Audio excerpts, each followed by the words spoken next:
I've travelled back to November 24th, 1940 to experience the night the city of Bristol endured its first major air raid of World War II.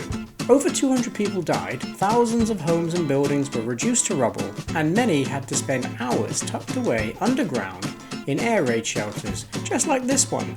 What was it like to be hidden away underground during the Bristol Blitz? Let's find out.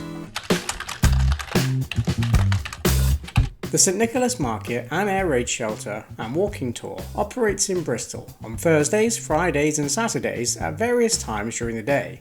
The entry fee is £12.50 per adult and £6 per child, and for this you'll get a pretty comprehensive look back at what it was like surviving a night during the Bristol Blitz in 1940. The tour begins on Corn Street, opposite the Harbour Hotel, which you'll learn used to be a bank, and next to the Indoor Market, which is a bustling place full of stalls selling everything from incense to handmade trinkets, along with some of the tastiest street food Bristol has to offer. The Indoor Market has a giant clock which predates the war, and 10 years after it was installed, a second minute hand was added to signify the time difference of the sunrise in Bristol versus London. But enough about clocks. Let's get on with the tour. Before you head down to the shelter, the tour guide will walk you through some interesting facts about Old Bristol, showing large photos of buildings that existed right underfoot before the Blitz. You'll get a real contrast of old versus new, and if you're anything like me, a new appreciation of the old Victorian architecture that lines the streets of Bristol. As you head into the shelter, you'll be warned about Margaret, the ghost of a lady who lived in the building during the war, and how if you hear an old air vent rattling whilst in the depth of the shelter, it's likely Margaret coming to say hi. The shelter itself is, well, kind of what you'd expect. A reinforced stone room littered with old artifacts including original newspaper clippings, war and warden helmets, and bits of old German fighter planes that had fallen to the ground after being shot down. The shelter has many rooms, but due to council cutbacks during the war, many were unfinished, giving an eerie sense of abandonment. In one of the rooms, the host sets the scene by playing some old music on a gramophone while talking through some original pencil drawings on the wall.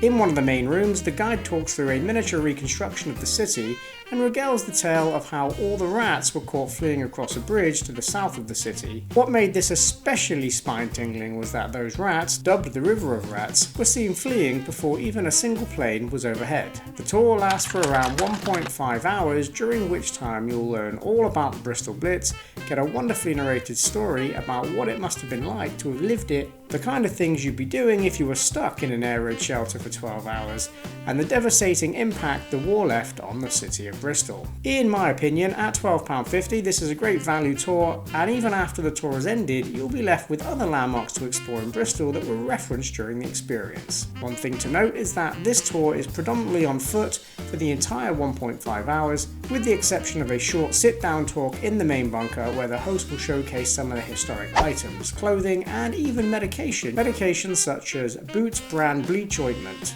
You'll walk away feeling comforted at how far we've come since those dark days, and in the back of your mind have a stark reminder that we must never let things get that bad again. For more days out and reviews like this one, don't forget to like and subscribe, and I'll see you in the next video.